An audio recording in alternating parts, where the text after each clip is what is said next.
Remember Nickelodeon All-Star Brawl? You know what it missed when it launched? Apart from everything? Cars, no wait, Ren and Stimpy have a car. Bikes? Who knew? Damn it. Nickelodeon Kart Racers 3 Slime Speedway is the third game to Nick's recent racing trilogy, and it's something Nickelodeon has definitely been getting their money back on, despite the first two games not really having much of a fan base. I mean, the first one was hated. The second one, some people liked it, I guess, but the third one was actually pretty goddamn good from what people have said. Nickelodeon has resonated with a lot of people, and even if now the cartoons are just a shadow of what they once were, Nickelodeon just won't die. The 90s is where most people say Nick hit their peak. I personally think the 2000s was better. SpongeBob was definitely better after its first season or two, which is when the 2000s begun. We got Invader Zim, Fairly OddParents, Danny Phantom, and that's just some of the quality cartoons. And do I even need to mention the legacy Avatar The Last Airbender left?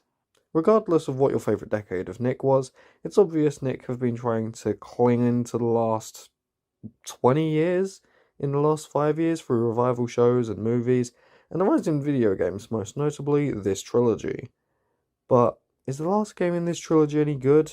I mean, again, it's the only one that people widely consider good, so it must be, right? Let's find out.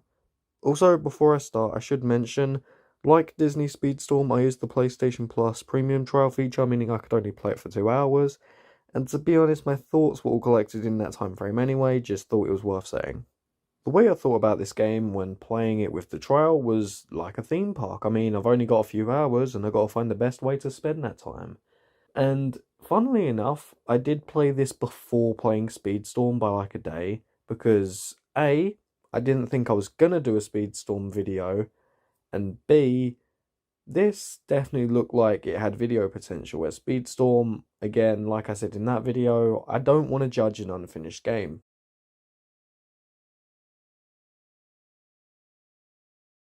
Let's go over the basic racing. Hey, SpongeBob! When you start up the game, you get a tutorial which you can leave, which Speedstorm also had, and yeah, you know how these games work, so you don't need it, so why is this a common thing in racing games now? Odd detail, it tells you to accelerate with the right shoulder button.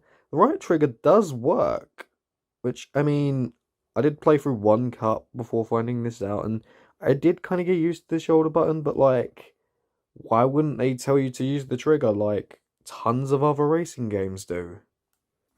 Now, let's talk about the other big major gameplay changes. There's like this crew mechanic system. So you get a crew chief, which you can select, which they're all Nickelodeon side characters with a special ability you can activate when this bar fills up. And then 2 crew assistants, which again, Nickelodeon side characters, but they're more like perks if anything. But there's no proof myself. Now I just don't care. Overall, this is a really funny and cool idea executed well. I mean, the very idea of carefully strategizing a perk build in Nickelodeon Racing is so stupid. It's a wild idea, but I'm all for it. Before we start racing, what about the characters? There's such a huge variety in unlockables here. Not just for characters, but carts and wheels and whatever the hell else too. But goddamn, let it be known, Nickelodeon really wanted this to feel like a huge event, showing off tons of Nickelodeon icons from all eras. From 80s Leonardo, to CatDog, to Loud House, and JoJo Siwa. Because, yeah, no, I have no answer for this. A live-action character in a cartoon racing game just doesn't work. I bitched on Speedstorm for this, so I'm going to bitch about it here. And that's not even the worst part. JoJo Siwa is a returning character from the previous game. They did this twice. Don't put her in Nickelodeon All-Star Brawl 2, I swear to God.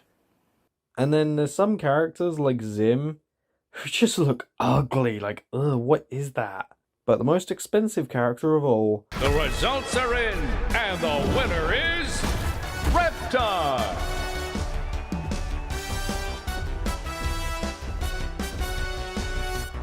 It was obvious. Come on, it has to be a special character to be worth such a high price. Purple Reptar. The most expensive character is a recolor. This is as stupid as the time Mario was bought out by Bethesda.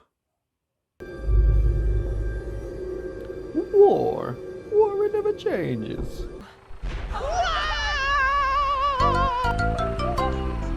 The vehicles are also cool with decals, pipes, and wheels you can buy as cosmetics alongside the characters, and it's all cool. And I never thought I'd see an upper bike. I love this. I got Goddard though. I like Goddard. Now for the racing. It's solid. It shares the cartoony floatiness seen in Nickelodeon All-Star Brawl, and it works so well here. It even applies to the drifting, but warning, it definitely takes some getting used to at first, but it really is fun to control once you have. Speaking of, yeah, we can choose cars or bikes. The game tells you bikes are better, but they control the same. And what I don't get, now that I'm editing this, I just realised. This is intentional, and why is it intentional? I mean, is it because Mario Kart Wii made bikes more powerful than karts? Is that why they wanted to act like bikes were more powerful here too? Like, okay, why are you trying to have a flaw of a more popular game? If anything, wouldn't you want to make both bikes and karts extremely different and both viable options? So that way you've done something better than Mario Kart? The items here are nothing special for the most part. I mean, there's the live-action Captain Hand from SpongeBob, which is a buffed blue par.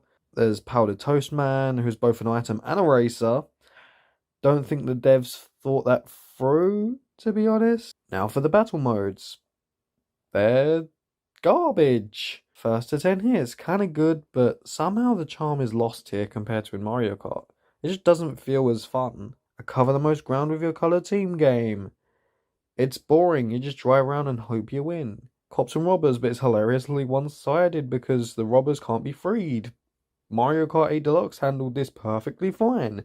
Speaking of, there's the Shine minigame from Mario Kart 8 Deluxe. As a whole, I don't really care about any of the battle tracks that much, but, I mean, there's some cool ideas at least, visually. What else is there to this game, though?